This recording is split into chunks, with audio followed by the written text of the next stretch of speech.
7, है ना। Reaction number 7 is ozonolysis, ठीक है ना। So there are two types of ozonolysis, reductive and oxidative, ठीक है ना। अगर मैं रिडक्टिव ओजोनोलिसिस की बात करूं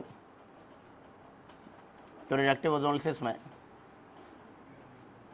केस 1 रिडक्टिव ओजोनोलिसिस, पहले ओजोन डालते हैं हम लोग और फिर कोई रिड्यूसिंग एजेंट डालते हैं, बोलो हमारी बात समझ, ठीक है ना। फॉर एग्जांपल जिंक वाटर डाल दिया गया, zinc in the presence of water, या dimethyl sulphide, you can also use dimethyl sulphide, ठीक है ना। ये भी एक रिड्यूसिंग एजेंट की तरह काम करता है, खुद ऑक्सीडाइज होता है डाइमेथाइल सल्फोक्साइड में, DMSO में कन्वर्ट हो जाता है, बोलो हमारी बात समझ, ठीक है ना। तो अगर हमारे पास कोई एल्कीन है, लेट्स सपोज कि हमारे पास ये वाला एल्कीन है जिसमें एक कार्बन पे तो कोई भी हाइड्रोजन नहीं है और एक कार्बन पर एक हाइड्रोजन है। इफ़ यू रिमेंबर कि हमने 4 डालते हैं तो ये वाला हिस्सा कीटोन में बदलता था और ये वाला हिस्सा एसिड में बदलता था, लेकिन यहाँ पर रिडक्टिव ओजोनोलिसिस में कार्बोक्सिलिक एसिड कभी नहीं मिलेगा, एज अ प्रोडक्ट आपको एल्डिहाइड या कीटोन मिलेगा। पहले स्टेप में जब आपने ओजोन डाला है, ठीक है, तो इसमें एक ओजोनाइड बना, मैकेनिज्म पे अभी नहीं जा रहा हूँ इसके, ठीक है ना। तो इस तरह से एक ओजोनाइड बनाया हम लोगों ने, और फिर जब इसको हमने रिड्यूसिंग एजेंट के साथ ट्रीट किया है, ये ओजोनाइड ऐसे टूट जाएगा दोनों हिस्सों में। लेफ्ट वाले हिस्से से क्या मिल रहा है ये देखिए, RCR double bond O plus right वाले हिस्से से क्या मिल रहा है, RCH डबल बॉन्ड O।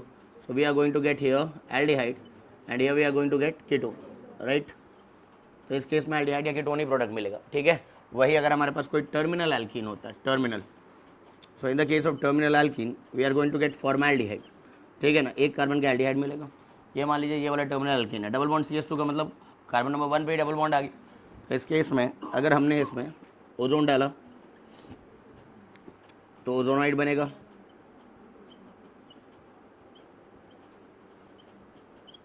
कुछ इस तरीके से। ओजोनाइड अनस्टेबल होता है, ये टूटेगा, ठीक है ना, और टूट करके अब आपके दिमाग में ये बात आ रही है इस ऑक्सीजन का क्या हुआ, ठीक है ना। तो अगर H2O डाला था हम लोगों ने वाटर के साथ, इसको है ना डिसइंटीग्रेट किया था, तो वाटर के साथ है ना, कल तुम जहाँ थी आज वो है, देख लो, ठीक है ना। वाटर के साथ ये ऑक्सीजन अगर चला जाएगा तो क्या बन जाएगा, H2O2 बन जाएगा, क्या बन जाएगा, H2O2। H2O2 क्या है, हाइड्रोजन परऑक्साइड। नाइंसाफ़ी हो जाएगी, देखो ये कह रही है नाइंसाफ़ी हो जाएगी, ये खुद मना कर रही है, ये कह रही मैं भी तो कल वहीं से पढ़ रही थी, ठीक है, उधर ही बैठ जाओ। वाटर और ऑक्सीजन मिलकर के क्या बना लेंगे, H2O2 hydrogen peroxide. Hydrogen peroxide एक ऑक्सीडाइजिंग एजेंट है, क्या है, ऑक्सीडाइजिंग एजेंट। लेकिन आप लोगों ने क्या डाला है, जिंक डाला है, जिंक। तो जिंक जो है ZNO में उसको कन्वर्ट कर देगा, साथ में H2O बना लेगा वापस से, बोलो आ रही बस। तो जिंक का काम यहाँ क्या रहेगा, उस नेसेंट ऑक्सीजन को ट्रैप करना, है ना, जो कि अगर रह गया सोल्यूशन मिक्सचर में तो इस एल्डिहाइड को वापस से कार्बोक्सिलिक में बदल देगा, समझे क्या। अगर ये नेसेंट ऑक्सीजन रह गया तो हाइड्रोजन परऑक्साइड बना और हाइड्रोजन परऑक्साइड इसको फर्दर ऑक्सीडाइज कर देगा किसमें, कार्बोक्सिलिक एसिड में। ये बात समझ आ रही है आप लोगों को, ठीक है ना।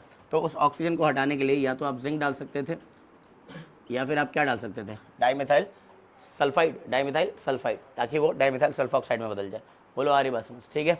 नेक्स्ट यहाँ पर जिसमें आप लोगों ने जब इसको डिसइंटीग्रेट किया जिंक वाटर के साथ, तो आपको मिल रहा है लेफ्ट वाले हिस्से से कीटोन और राइट वाले हिस्से से aldehyde, formaldehyde.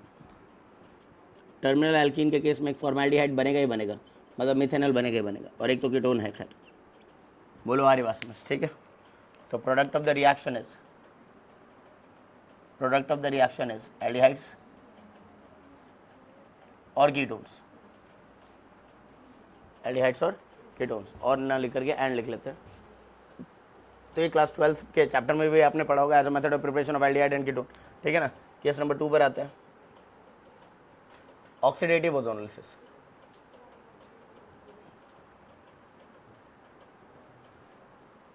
Oxidative ozonolysis, right. Oxidative ozonolysis की अगर हम लोग बात करें तो इसमें सबसे पहले तो आप ओजोन डालिए और रिड्यूसिंग एजेंट मत डालिए, है ना, just add water over here, ठीक है ना। तो इसमें क्या बन जाएगा, फर्क ये है कि इसमें जो प्रोडक्ट मिलेगा, ऐसा कोई डबली बॉन्डेड कार्बन जिस पर कोई हाइड्रोजन नहीं है, ये तो कीटोन में ही बदलेगा, लेकिन ऐसा कोई डबली बॉन्डेड कार्बन जिस पर एक भी हाइड्रोजन है, एक भी, तो वो कार्बोक्सिलिक में बदलेगा, किस में बदलेगा, कार्बोक्सिलिक। तो यहाँ का जो प्रोडक्ट है वो कीटोन एंड कार्बोक्सिलिक एसिड है, ketone and carboxylic acid, right. तो इसमें अगर हमने ओजोन डाला, वही ओजोनाइड बना,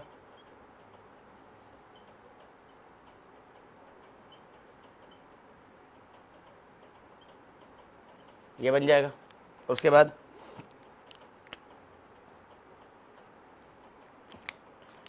ये जब डिसइंटीग्रेट करेगा तो हमें लेफ्ट से क्या मिलेगा, कीटोन, राइट से क्या मिलेगा, आर सी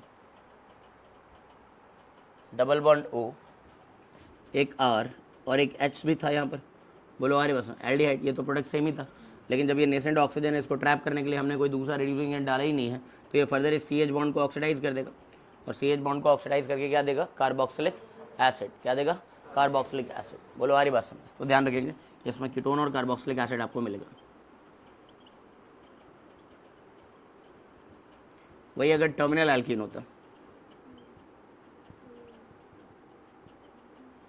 और इसमें आपने ओजोन वाटर डाला होता, डायरेक्ट लिख रहे हैं, ठीक है ना, तो इस लेफ्ट वाले हिस्से से क्या आ रहा है, कीटोन आ रहा है। बोलो लेफ्ट वाले हिस्से से क्या आ रहा है, कीटोन, सबको दिख रहा होगा, R C R double bond O. Right वाले हिस्से से क्या आ रहा है, फॉर्मिक एसिड।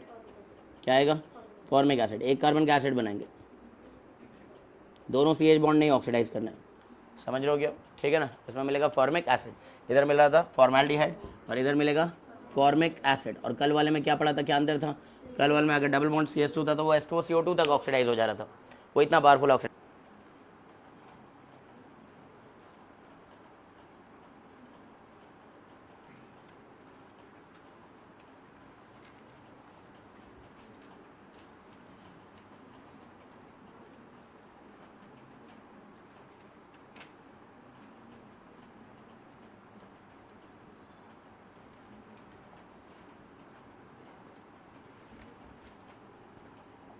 इनके प्रोडक्ट्स बताएंगे। पहले का क्या आंसर है, हाँ जी, क्या करना है इसमें, डबल बॉन्ड तोड़ दो और ऑक्सीजन जोड़ दो। डिपेंड करता है कि मतलब कितने ऑक्सीजन जोड़ने हैं, वो मेथड पे डिपेंड करेगा, ठीक है ना। इस तरफ कितने कार्बन है, 1 2 3, तो 3 कार्बन का एल्डिहाइड बनाएंगे, है ना, प्रोपेनॉल बन जाएगा रिडक्टिव ओजोलिसिस से। और इधर से कितने कार्बन का बनेगा, 2 कार्बन का एसिटाल्डिहाइड भी बनेगा, ठीक है। वही ऑक्सीडेटिव ओजोलिसिस में अंतर ये रहेगा, जो वहाँ एल्डिहाइड था वो यहाँ कार्बोक्सिलिक एसिड है, तो 3 कार्बन का कार्बोक्सिलिक एसिड, प्रोपेनोइक एसिड और साथ में एथेनोइक एसिड। वही केमनोफोर के साथ भी प्रोडक्ट सेम ही रहेगा, क्योंकि बस टर्मिनल एल्कीन पे फर्क आता है ऑक्सीडेटिव ओजोलिसिस में और केमनोफोर के साथ हीटिंग में, मतलब आंसर इस बार सेम है, ठीक है। इस वाले में क्या करना है, डबल बॉन्ड तोड़ेंगे और ऑक्सीजन जोड़ेंगे। मंत्र से बताओ क्या बन रहा है, एक तो कार्बोक्सिलिक बन जाएगा, सही बात है, और इस वाले में भी सेम प्रोडक्ट रहेगा, सिर्फ टर्मिनल एल्कीन में ही फर्क आएगा। बोलो है या नहीं। नेक्स्ट यहाँ पर ये बीच से टूट जाएगा, डबल बॉन्ड तोड़ दो, ऑक्सीजन जोड़ दो, साइक्लोहेक्सेनोन और साइक्लोपेंटेनोन, यही तो है। नेक्स्ट इस वाले में डबल बॉन्ड तोड़ेंगे, ऑक्सीजन जोड़ेंगे, एक तो हिस्सा दे रहा है साइक्लोहेक्सेनोन और साथ में एसिटाल्डिहाइड, यही बनेगा। ये रिडक्टिव वर्कअप है ना, ये तो है ना, रिडक्टिव ओजोलिसिस है। दूसरी तरफ साइक्लोहेक्सेनोन और साथ में एसिटिक एसिड, इस वाले का भी सेम प्रोडक्ट रहेगा। बोलो ठीक है, बात क्लियर है, ठीक है। अब ये आ गया टर्मिनल एल्कीन, ठीक है। तुम्हारा भाई घर में पढ़ रहा है, हाँ, नज़र नहीं आ रहा है जब मैं क्लासेस रख रहा हूँ तो, नींद से फुर्सत कहाँ है उसको, है कि नहीं। 12 बजे उठता होगा सुबह, कितने बजे, मतलब दोपहर, क्या बात कर रही हो अभी मैं चलूँगा, देख लेना, उस दिन की तरफ पहुँचूंगा घर पे, वो सोता हुआ ही मिलेगा मुझे, याद है ना, मैं पहुँचा था तो वो सो रहा था, सोता रहता है। अच्छा, अभी मैं, चलो मैं चेक कर लूँगा, अभी जाऊँगा, टेंशन मत लो। अगर वो सोता हुआ मिला तो तुम पिटोगी, तुम एक मैसेज डाल दो, ठीक है, क्योंकि तुमने कहा शहरी तक, मतलब सुबह से लेकर के दोपहर तक पढ़ लेता है, ये बहुत अच्छी बात है, ये बहुत अच्छी बात है, लेकिन मैं उम्मीद, मतलब इतना इतना ज़्यादा नहीं एक्सपेक्ट कर सकता, ठीक है ना। अलमाज से नहीं, फ़ोन नहीं करूँगा मैं तो सीधे, है ना, अभी पहुँचूँगा इसमें। हाँ जी, ऑक्सीडेटिव ओजोलिसिस में क्या बनेगा, फॉर्मिक एसिड, यही रहेगा, जल्दी बताओ, है ना। और इस वाले में H2O CO2, अरे यही है ना। इसमें क्या होगा, डायोल्स बन जाएंगे, डायोल बनेगा,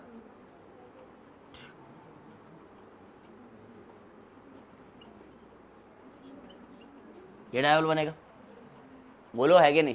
तो ये सारे ऑक्सीडेशन रिएक्शन जो है किसके, एल्कीन के, एक ही क्वेश्चन में है, और ये ऐसा क्वेश्चन है जिसमें बेसिक अंतर तो दिख जाएगा, सब में क्या क्या अंतर है, बोलो आ रही बात समझ, ठीक है ना। टर्मिनल एल्कीन होगा तभी तो अंतर दिखा पाओगे तुम, ठीक है। इसमें बताना है ज़रा, इसमें ये डबल बॉन्ड टूटेगा और ये रिंग ओपन हो जाएगी ना। अच्छा, इस कार्बन पर एक हाइड्रोजन है, इस कार्बन पर भी एक हाइड्रोजन है। हमने ये सीखा, एक हाइड्रोजन वाला एल्डिहाइड बनाएगा रिडक्टिव ओजोनोसिस में, कार्बोक्सिलिक बनाएगा ऑक्सीडेटिव ओजोनोसिस में, KMnO4 के साथ भी कार्बोक्सिलिक बनाएगा, बोलो हाँ है ना। तो अल्टीमेटली ये रिंग को आप लोग ओपन करेंगे। ये क्लास 12 के NCERT में भी है, क्लास 12 के NCERT में भी है। ये जो प्रोडक्ट नीचे आ रहा है ये है, बोलो आ रही बात समझ, अगर तुम्हें याद हो कभी तो।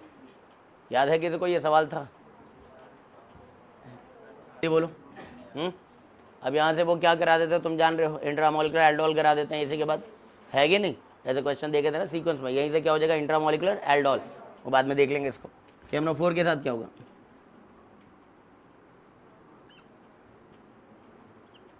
ये बन रहा है क्या? और डाइल्यूट KMnO4 के साथ क्या बनता है, याद नहीं है सर? सेंडायोल,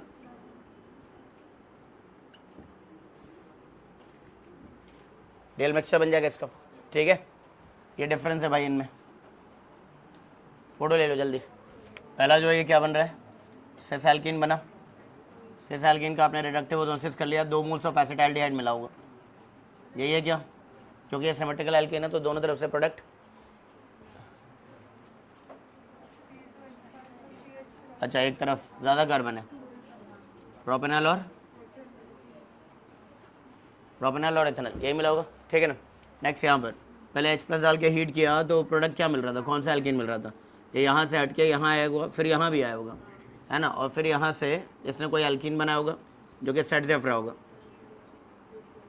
ये बनाया होगा इसने, है ना। फाइनल एल्कीन तो यही बना था, ठीक है। रीअरेंजमेंट वगैरह के बाद फिर डबल बॉन्ड को आप लोगों को तोड़ना है और एक तरफ से आप क्या बना रहे हो, है ना, B+C लिख लो यहाँ पर, एसीटोन और साथ में एसिटाल्डिहाइड या एसिटिक एसिड, ऑक्सीडेटिव ओजोनोसिस है। इस वाले में जिंक डाल दिया तो हमने पहले क्या बना लिया, एल्कीन बना लिया जी, ठीक है ना। और फिर इसका ऑक्सीडेटिव ओजोनोसिस किया गया है, तो इस वाले इलाके से क्या बन रहा है, एसिड बन रहा है, कार्बन बढ़ा दिया मैंने, ये रहा होगा इधर से, और दूसरी तरफ से क्या रहोगा, एसिटिक एसिड, बोलो है कि नहीं, ठीक है। नेक्स्ट इस वाले में क्या होगा, सोडियम ट्राईथर के साथ क्या होगा, वुड्स हो जाएगा, फिर रेडिकल बनेगा, इंट्रामोलिकुलर कॉम्बिनेशन हो जाएगा, और फिर इसमें दोनों एल्डिहाइड में बदल जाएंगे, क्या एसिड में बदल जाएंगे ना। कौन सा एसिड है ये,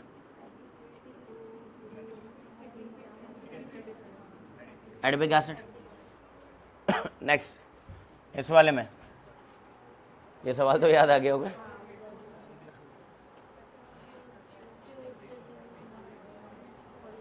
ये एल्कीन है क्या इसका, याद आया, दोबारा से दिया है तो ठीक है, चलो भाई अच्छी बात है, वरना दोबारा से वही गलती करो।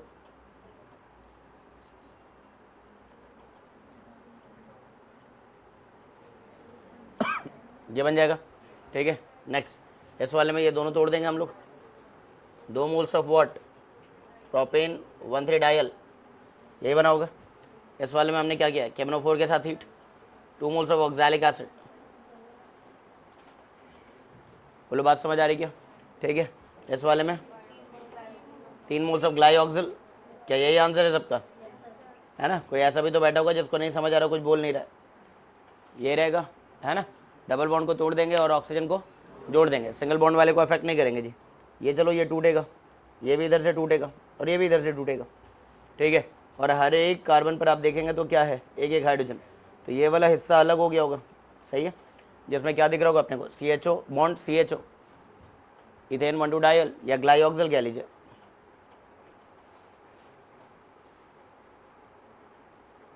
यही है, यही है, 3 मोल्स ऑफ ग्लाइऑक्सिल बन जाएगा।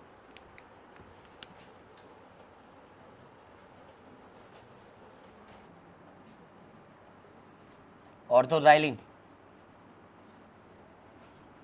on reductive ozonolysis will give कितने number of products, different products, number of structurally different products,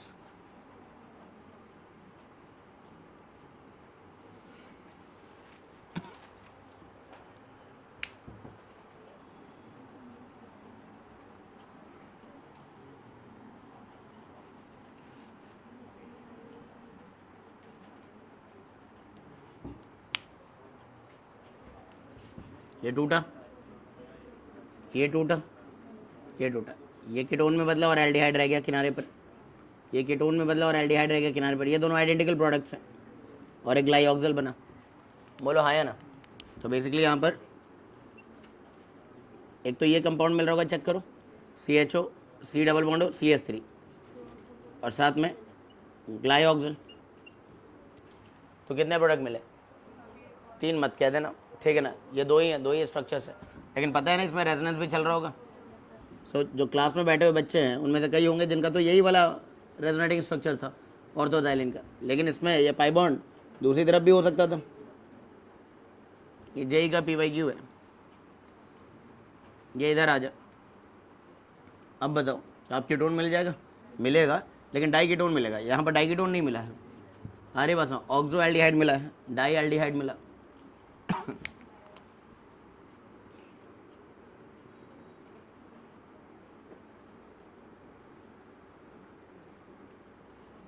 समझे क्या? तो ये क्या क्या दे रहा है?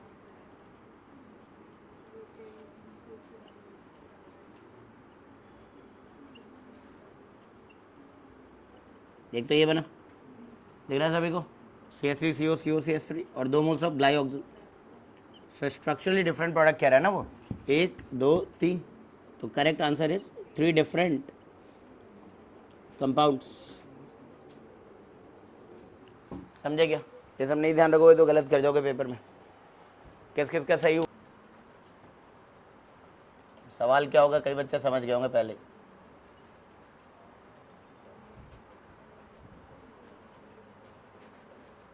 ग्लूकोज है, रेड फॉस्फोरस HI डाला, कंपाउंड ये बनाया वेनेडियम पेंटॉक्साइड के साथ 773 केल्विन 10 to 20 एडियम, ये रिएक्शन करा दिया।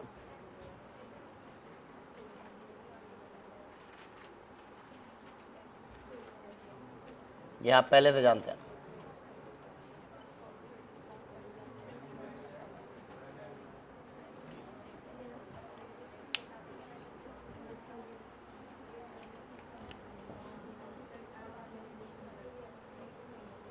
नॉर्मल हेक्सेन बन रहा है क्या? और क्या बन गया? बेंजीन।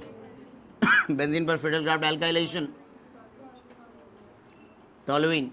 बोलो फिर क्या करेंगे? ये डबल बॉन्ड तोड़ देंगे, तो एक तरफ तो ये हिस्सा जुड़ा रहेगा कीटोन विद एल्डिहाइड और 2 मोल ग्लाइऑक्सल। दिख रहा है सभी को?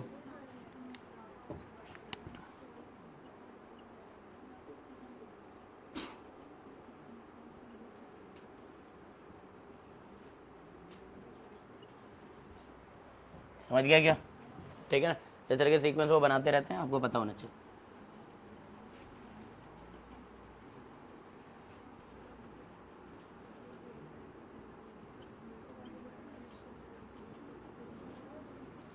ये कुछ रिएक्शंस पहले से भी जानते हैं आप लोग।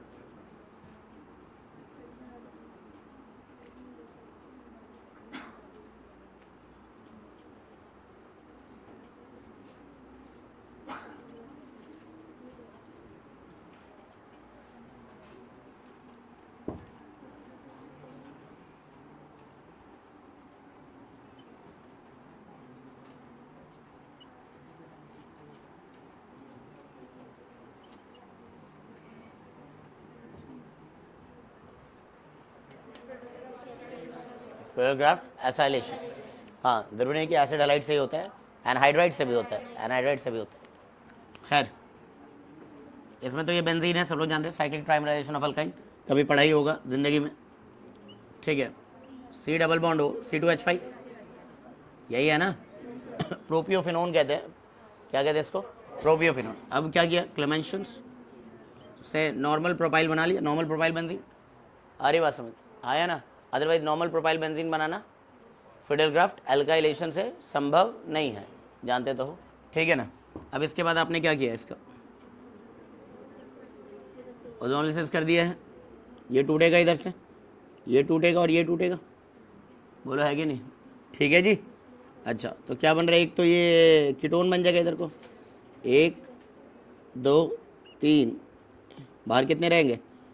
1 2 3 रहेंगे बाहर, 1 2 3। ठीक है, डबल बॉन्ड हो आ जाएगा और आगे क्या आएगा? CHO। ये कंपाउंड बना इधर से, समझ आया हो तो, और 2 मोल्स ऑफ ग्लाइऑक्सिल। बात क्लियर है क्या? ठीक है ना? किन किन का ये सही आंसर? ठीक है, बढ़िया। ऐसे क्वेश्चन में करना क्या है कि जिन 2 कार्बनों पर ऑक्सीजन था ना, उन्हीं को पास लाना है, ऑक्सीजन हटाना है, डबल बॉन्ड लगाना है। ठीक है, तो मतलब कि ये 3 कार्बन, तीसरा कार्बन जो था इस पर डबल बॉन्ड होता, ऐसा कुछ था, और इस कार्बन का ये वाला कार्बन है जिस पर डबल बॉन्ड होता। बोलो आ रही बात समझ? तो इन दोनों के डबल बॉन्ड ओ को हटा करके इनके बीच में क्या लगा देना? डबल बॉन्ड लगा देना। कार्बन की संख्या है बढ़ा मत देना आप लोग, ठीक है ना? नेट कार्बन कंजर्व रहना चाहिए। इस वाले में बताओ, देखो भाई, डबल बॉन्ड आ जाएगा, किसके साथ जुड़ेगा? इस कार्बन के साथ, और इस कार्बन पे ऑलरेडी क्या है? 2 मिथाइल है।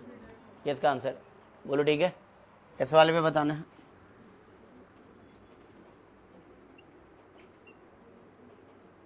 यही है क्या? चेक कर लो, यही है क्या?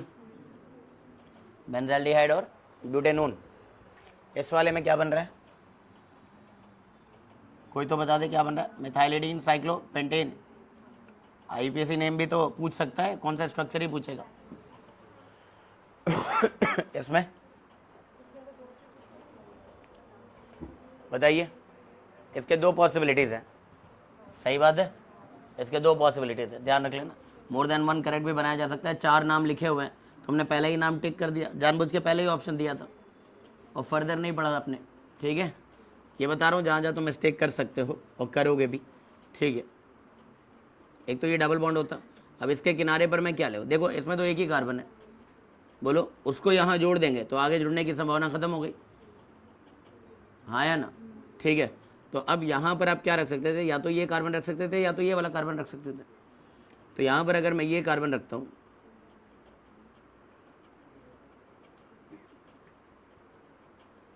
चार कार्बन, और यहाँ पर किसको रख दें हम? डबल बॉन्ड, है ना? इस तरह से अरेंज कर लें तो प्रोडक्ट क्या मिलेगा? प्रोडक्ट मिलेगा कुछ ऐसा, बोलो हाँ या ना? ये मिलेगा। एक तो ये है पॉसिबिलिटी, दूसरी पॉसिबिलिटी है इसके आगे कीटोनिक पार्ट रख दिया जाए,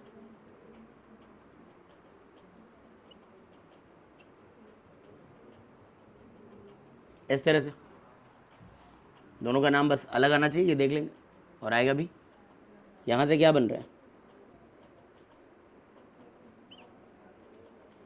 ये बन रहा है, बोलो, है ना? इन दोनों का नाम सेम है या अलग है? अलग है। क्या और कोई पॉसिबिलिटी? क्या और कोई पॉसिबिलिटी? इस पर हमने एल्डिहाइड भी जोड़ दिया एक बार, इस बार कीटोन भी जोड़ दिया। क्या?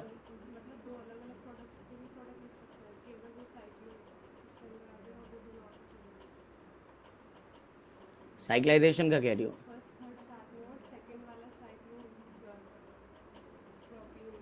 नहीं, 2 डिफरेंट कंपाउंड का मिक्सचर नहीं था, सिंगल कंपाउंड था ये, सिंगल कंपाउंड था। साइक्लाइजेशन हो ही नहीं पाएगा। साइक्लाइजेशन होगा इसमें? साइक्लाइजेशन नहीं है। इस वाले में बताना है, इसमें साइक्लाइजेशन है।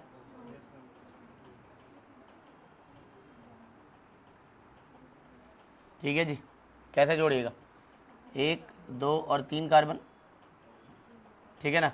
तीसरे से ये चौथा जुड़ गया, पांचवा, छठा, और छठा इससे जुड़ा हुआ है, और छठे पर और डबल बॉन्ड किधर? यहाँ है। यहाँ से क्या मिलेगा? ये टूटेगा तो CH3 C डबल बॉन्ड हो, CH2 CHO। बोलो, यही आ रहा है क्या सबका? ठीक है, इसके कितने पॉसिबिलिटीज हैं? ये होमवर्क रहेगा कल। हेलो एसिड है ना, हेलो एल्केन बना था, फिर डाइल्यूट H2SO4 के साथ अल्कोहल बना, कॉन्सेंट्रेटेड H2SO4 के साथ अल्काइल हाइड्रोजन सल्फेट बना, फिर उसके बाद आप लोगों ने अल्कोहल का भी एडिशन किया था जिससे ईथर बन गया था। बोलो आ रही बात समझ? ये तो हो गए थे डायरेक्ट। फिर इसके बाद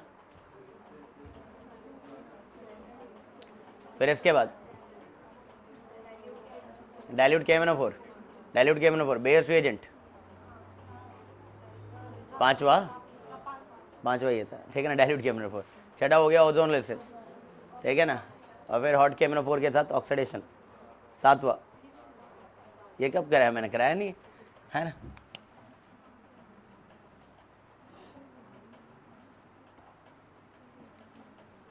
एडिशन ऑफ हैलोजन, ठीक है, इसमें जो आपको रिएजेंट चाहिए that is halogen along with non polar solvents, ठीक है। अब इसके बारे में आपको पता होना चाहिए कि प्रोडक्ट ये क्या देगा। प्रोडक्ट देगा ये वेस्टर्नल डाइहैलाइड्स, मैकेनिज्म में एंटी एडिशन होता है,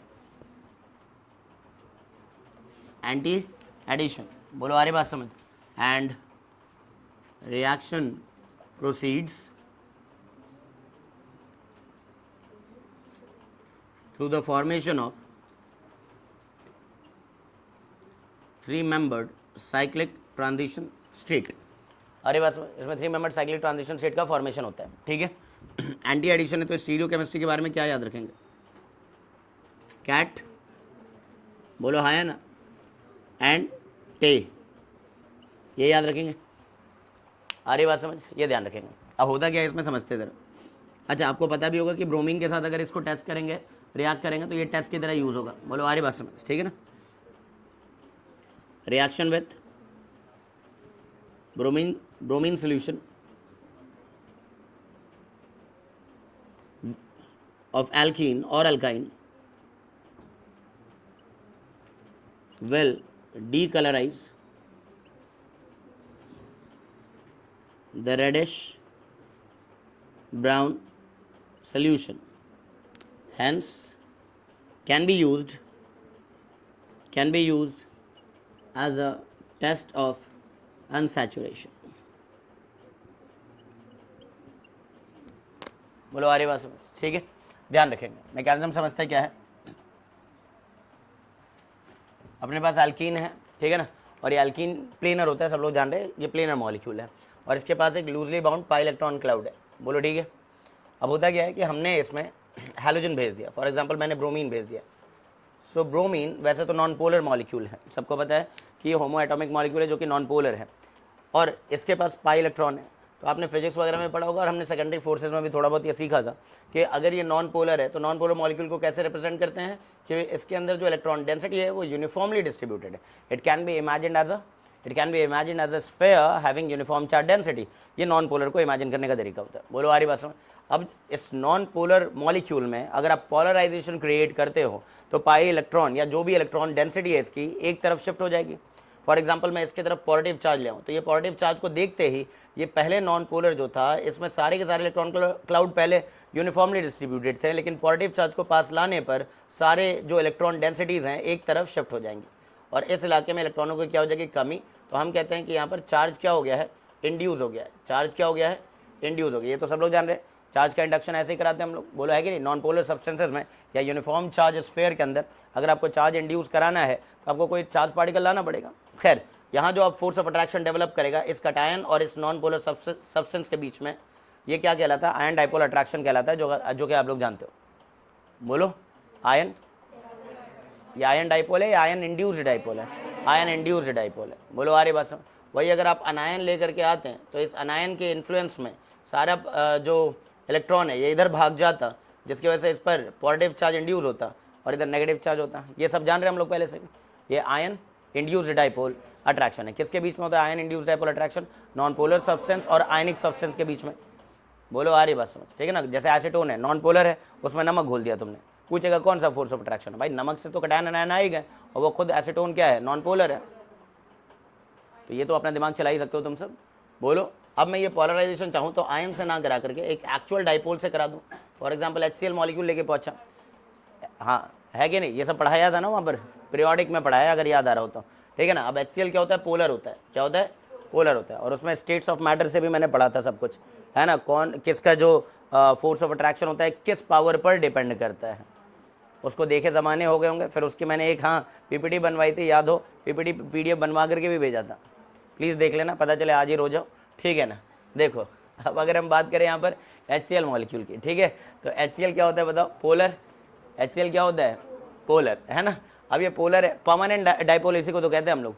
अच्छा, डाइपोल डाइपोल अट्रैक्शन का एक और नाम था कीसम फोर्सेस, बोलो है कि नहीं। अब ये पोलर है, इस पर पार्शियल पॉजिटिव और पार्शियल नेगेटिव है। अब ये जब पहुंचेगा इसके करीब तो क्या करेगा, इलेक्ट्रॉनों को दूसरी तरफ शिफ्ट करेगा। लेकिन ये जो शिफ्टिंग आएगी एक्चुअल आयंस की प्रेजेंस में ज़्यादा रही होगी, क्योंकि इसमें तो partial positive partial negative charges है ना भाई। तो इसलिए अब जो फोर्स ऑफ अट्रैक्शन आएगा वो पुराने वाले फोर्स से क्या है, वीक है। अब ये कौन सा फोर्स है, डाइपोल इंड्यूस्ड डाइपोल अट्रैक्शन। कुछ समझ आ रहा है क्या। खैर ये अब सेकेंडरी फोर्स की बात हो गई तो हो गई, दो समझिएगा तुम, ion induced dipole, dipole induced dipole. अच्छा, अगर कोई ना होता, ये सिर्फ क्या रहते हैं, ये नॉन पोलर सब्सटेंस है, यूनिफॉर्मली चार्ज स्फीयर है, और ऐसे बहुत सारे यूनिफॉर्मली चार्ज स्फीयर है। हाँ, तो इनके बीच में क्या होगा, लंदन डिस्पर्जन फोर्सेस, बिल्कुल सही। अगर पोलर पोलर सब्सटेंस ही होते खाली आसपास, डाइपोल डाइपोल अट्रैक्शन सब तो जान ही रहो। और स्ट्रेंथ में सबसे स्ट्रॉन्ग कौन है, आयन डाइपोल, उनमें बताना है हाइड्रोजन बॉन्ड को छोड़कर। आयन डाइपोल है, फिर उसके बाद डाइपोल डाइपोल, पहले ion dipole, ion induced dipole, फिर डाइपोल डाइपोल, फिर डाइपोल इंड्यूस्ड डाइपोल, फिर induced dipole induced dipole, instantaneous dipole जिसको कहते हैं।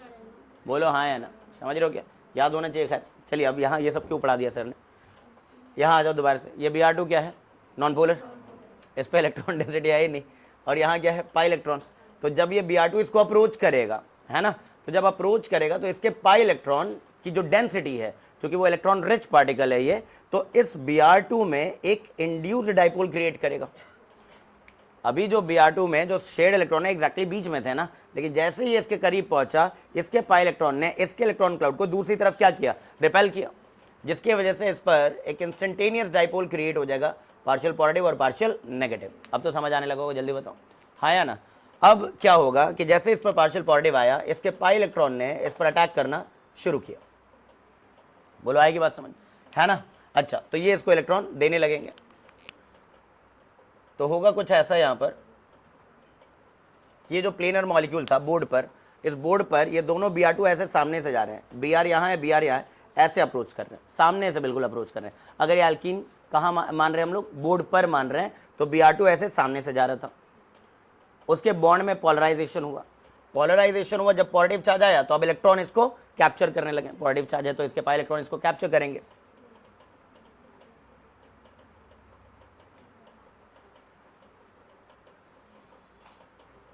बोलो आ रही बात। और इस प्रकार एक ट्रांजिशन स्टेट बनेगा जिसमें क्या होगा, इस पर कुछ कमी हो गई, इस पर भी कुछ कमी हो गई, इसको एक तरफ से इसका बॉन्ड क्या हो रहा है, टूट रहा है। बोलो हाँ या ना। और एक तरफ से बॉन्ड बन रहा है, इस पर आएगा पॉजिटिव और इस पर आएगा नेगेटिव, और ये बॉन्ड टूटने लगा होगा। बोलो हाँ या ना। और अल्टीमेटली कुछ समय के बाद ये पूरी तरह से डिटैच हो जाएगा और आपको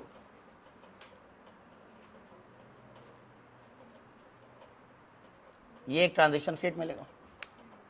बोलो आ रही बात समझ, including cyclic bromonium ion, a 3 member cyclic transition state including bromonium ion. बोलो करेक्ट है, समझ गए। अब ये ब्रोमीन कैसे जुड़ा होगा ये समझ पा रहे हैं आप लोग, ये ब्रोमीन ऐसे जुड़ा हुआ है सामने से, अगर ये एल्कीन हमारा बोर्ड पर है ना तो ये ऐसे जुड़ा हुआ है। क्लियर है, ये बात क्लियर है, जल्दी बताइए, ठीक है ना। अब क्या होगा इसके अंदर, हमें न्यूक्लियोफाइल एक चाहिए, बताओ इस पूरे मिक्सचर में न्यूक्लियोफाइल कहाँ है और कौन है, व्हाट इज द न्यूक्लियोफाइल। ये जो अभी अभी बाहर निकला है दैट्स Br-, है ना। कोई पूछे इस रिएक्शन में इलेक्ट्रोफाइल क्या था, what was the electrophile of the reaction, बोलिए what was the electrophile of the reaction. बोल नहीं पा रहे हैं सर हम। इलेक्ट्रोफाइल किसको कहेंगे, जो एल्कीन की तरफ अट्रैक्ट हुआ है। कौन अट्रैक्ट हुआ है, Br+ नहीं है, Br2। Br2 खुद इलेक्ट्रोफाइल की तरह बिहेव कर रहा है इस रिएक्शन में, गलती से भी टिक मत करना Br+। बोलो आ रही बात समझ, ठीक है ना। और अगर इसका न्यूक्लियोफाइल पूछे, Br2 is acting as a electrophile which is getting attracted towards the alkene। बोलो आ रही बात समझ, ठीक है। अब ये साइक्लिक हेलोनियम आयन बना था, ट्रांजिशन स्टेट है अपना ये। अब इस पर न्यूक्लियोफाइल का अटैक होगा, मैंने कहा था ये कुछ ऐसे जुड़ा हुआ है, ठीक है। तो अब इन दोनों कार्बनों में से जिस कार्बन पर बाई चांस कटायन बना होता तो जहां स्टेबल बना होता ये न्यूक्लियोफाइल वहां जाएगा, ये ध्यान रखेंगे। मतलब इस पर 2 हाइड्रोजन है और इस पर 1 हाइड्रोजन है, सो ऑब्वियसली यहाँ कार्बोडायन बना होता तो स्टेबल बना होता लेफ्ट की तरफ। मार्कोनिकॉफ जैसा मानना, रीअरेंजमेंट के तो कोई चांस नहीं है क्योंकि ये पार्शियली डेवलप्ड कटायंस है। These are what, partially developed cations जो आया होगा, बोलो हाँ कि ना। So this nucleophile will attack over that particular carbon which would had formed a stable carbocation, या यूँ समझिए मोर हिंडर्ड पे अटैक करेगा। किस पे अटैक करेगा? मोर हिंडर्ड पे अटैक करेगा। समझे क्या? मैं तुम्हें कोई डाउट ना रहे उसके लिए एग्जाम्पल क्लियर कर देता हूँ, कुछ ऐसे ही लिख देता हूँ, अब समझ आ जाएगा अपने आप। तुम ही बता दो कहाँ ज़्यादा स्टेबल कार्बोटाइन बना होता? लेफ्ट की तरफ ही तो बना होता, सॉरी हाँ मेरे लेफ्ट की तरफ बना होता, बोलो है या नहीं? तो ये इधर जाएगा और अटैक कर देगा। इस कार्बन पर हमारे पास क्या है? 2 अल्काइल ग्रुप्स हैं, लेकिन Br माइनस कहाँ से आ रहा है? ऊपर से आ रहा है। समझे क्या? जल्दी बताओ। अब जब ये इधर बॉन्ड बनाने लगेगा तो ये वाला बॉन्ड पूरी तरह से टूट जाएगा और Br पर जो पहले प्लस का चार्ज था अब वो क्या हो जाएगा? न्यूट्रल हो जाएगा। समझ गए होगे तुम सब? प्लस का चार्ज है तो इसको एक इलेक्ट्रॉन मिल जाए कहीं से तो भाई हो जाएगा न्यूट्रल, तो ये दूसरी तरफ डिटैच होकर के नीचे आ जाएगा। कुछ समझ आ रहा है क्या? इसीलिए कह रहे हैं इसमें कौन सा एडिशन होता है? एंटी एडिशन होता है। The attack of the bromide nucleophile is opposite to the direction of the leaving Br plus. आ रही बात समझ? अरे हाँ या ना? तो यही सब जो मैं पहले ही कंक्लूजन लिख देता हूँ ना, अल्टीमेटली ये मैटर करता है। कुछ मैकेनिज्म बेस्ड सवाल बनेंगे तो इधर से ही क्या क्या पता होना चाहिए? एंटी एडिशन हो रहा है, स्टीरियोकेमिस्ट्री कैट और टे पता होनी चाहिए, इलेक्ट्रोफाइल क्या था Br2, न्यूक्लियोफाइल क्या है Br माइनस, क्या बनता है विसनल डाइहालाइड बनता है, कैसा एडिशन होता है, एंड सब तो पहले ही लिख देता हूँ मैं। आ रही बात समझ? अब जब ये आ गया आप लोगों को तो आप कोई भी सवाल कर लेंगे। मैं लेकिन यहीं पर एक चीज़ और ऐड करना चाहूँगा जहाँ पर बच्चे गलत करके आते हैं पेपरों में। ये साइक्लिक ट्रांजिशन स्टेट बना है if solution had more than 1 nucleophile. If solution had more than 1 nucleophile, ultimately क्या है? इस ट्रांजिशन स्टेट पर किसका अटैक होना है? न्यूक्लियोफाइल का ही तो होना है। अब आपके सोल्यूशन में एक से ज़्यादा न्यूक्लियोफाइल है, कब हो सकता था? थोड़ा अंदाज़ा लगाइए, कब हो सकता था एक से ज़्यादा न्यूक्लियोफाइल? जैसे इस रिएजेंट में मैं क्या बदलूँ? इस रिएजेंट में क्या बदलूँ? Br2 के साथ CCl4 ना डालूँ, क्या डालूँ? Br2 वाटर, बिल्कुल सही कह रहे हो तुम, Br2 वाटर डाल दी, ब्रोमीन वाटर। तो भाई ब्रोमीन वाटर में जब ये काम चल रहा होगा तो हमारे पास 2 न्यूक्लियोफाइल है, एक तो Br माइनस और खुद पानी। बोलो समझे तुम? और पानी मतलब Br2 वाटर में कौन न्यूक्लियोफाइल है? कौन है न्यूक्लियोफाइल? OH minus. सबका गलत है, खुद वाटर न्यूक्लियोफाइल है, खुद वाटर न्यूक्लियोफाइल है ना? ये सब टिक करोगे गलत हो जाएगा। वाटर इज अ न्यूक्लियोफाइल ना भाई। अभी एल्कीन पर तुम लोगों ने वाटर का ही तो अटैक किया था। कौन सा पानी से OH माइनस आता ही कितना है यार? 10 की पावर -7 क्या कॉन्सेंट्रेशन है? और उतनी कॉन्सेंट्रेशन है ही नहीं उसकी। और कहाँ ये 1 मोल तो एटलीस्ट लिए होगे ना तुम एल्कीन को? 1 मोल एल्कीन कम से कम तो लिया तो होगा रिएक्शन कराने के लिए। अब 1 मोल एल्कीन और वो 10 की पावर -7 है, कहाँ से कोलिजन फ्रीक्वेंसी अच्छी आएगी उनकी? लेकिन सॉल्वेंट ज़्यादा है, सॉल्वेंट बहुत ज़्यादा है, सॉल्वेंट बहुत ज़्यादा तो वो अटैक करेगा। समझे क्या? तो वहाँ से मेजर प्रोडक्ट कुछ और आएगा। समझे क्या? यहाँ पर फॉर एग्जांपल आपने वाटर डाला था, ये रिएजेंट में थोड़ा बहुत बदलाव करूँगा मैं, तो उस वक्त ये नहीं कहना कि मतलब समझ नहीं आता। ये मैकेनिज्म बेस्ड बातें हैं, जहाँ ज़रूरत है वो बता के चलूँगा मैं। क्या होगा बताओ? किस वाले पर पानी का अटैक होगा? अब यहीं पर 2-3 पॉसिबिलिटीज लिखेगा, या तो दोनों में डायोल बनाएगा, या तो दोनों में डाइब्रोमाइड बनाएगा, या तो एक पर OH एक पर Br लगाएगा। अब OH और Br लगाने की 2 संभावना है, या तो OH इस पर है Br इधर है, या तो Br इधर है और OH इधर है। कहाँ पर OH आना चाहिए? OH इस पर आना चाहिए था। अरे बोलो हाँ है ना? ठीक है ना? तो इस वाले पर मोर हिंडर्ड पर ऐसा हुआ होगा जब ये अटैक करेगा और ये एक तरफ से क्या हो जाएगा? डिटैच हो जाएगा। इफ्रा तुमने लिखा नहीं है ना जो एब्सेंट है? अच्छा, लास्ट में ये H+ हटेगा। प्रोडक्ट का नाम क्या रहेगा? What is the name of product? General name क्या है इसका?